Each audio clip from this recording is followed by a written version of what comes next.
Hey everyone, I want to talk about something important today because it's time to get back to our roots around free expression on Facebook and Instagram.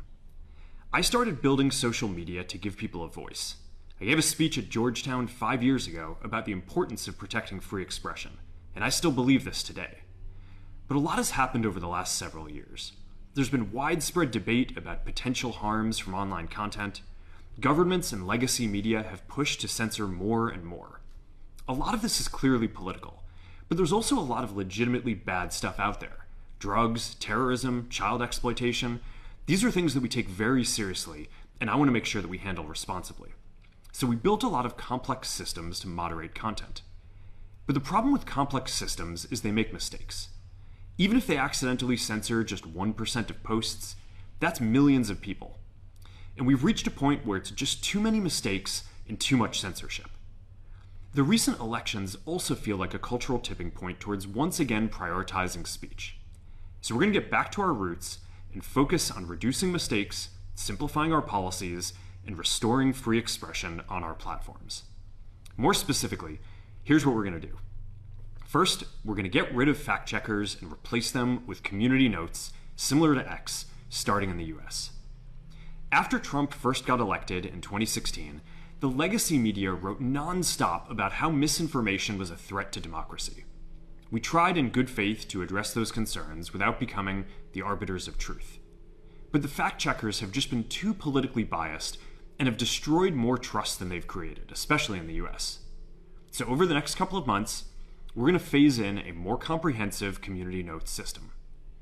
Second, we're going to simplify our content policies and get rid of a bunch of restrictions on topics like immigration and gender that are just out of touch with mainstream discourse.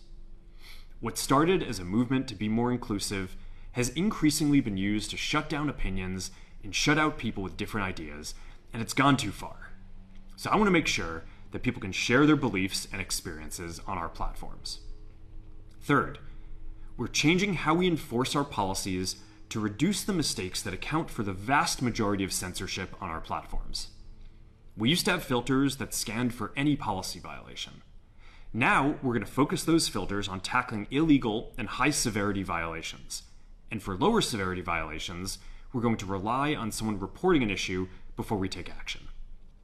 The problem is that the filters make mistakes, and they take down a lot of content that they shouldn't. So by dialing them back, we're going to dramatically reduce the amount of censorship on our platforms. We're also going to tune our content filters to require much higher confidence before taking down content. The reality is that this is a trade-off. It means we're going to catch less bad stuff, but we'll also reduce the number of innocent people's posts and accounts that we accidentally take down. Fourth, we're bringing back civic content. For a while, the community asked to see less politics because it was making people stressed. So we stopped recommending these posts. But it feels like we're in a new era now, and we're starting to get feedback that people want to see this content again.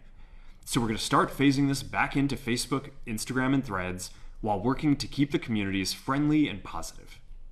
Fifth, we're going to move our trust and safety and content moderation teams out of California, and our US-based content review is going to be based in Texas. As we work to promote free expression, I think that it will help us build trust to do this work in places where there is less concern about the bias of our teams.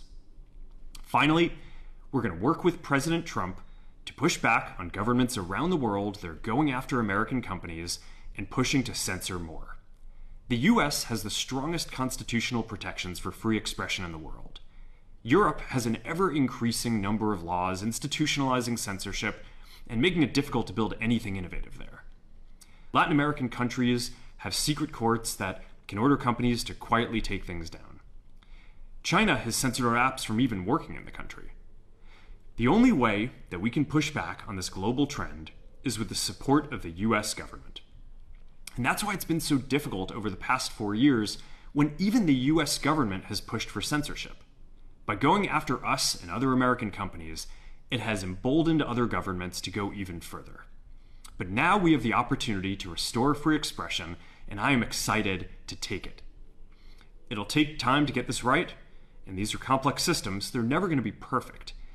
There's also a lot of illegal stuff that we still need to work very hard to remove. But the bottom line is that after years of having our content moderation work focus primarily on removing content, it is time to focus on reducing mistakes, simplifying our systems, and getting back to our roots about giving people voice. I'm looking forward to this next chapter. Stay good out there, and more to come soon.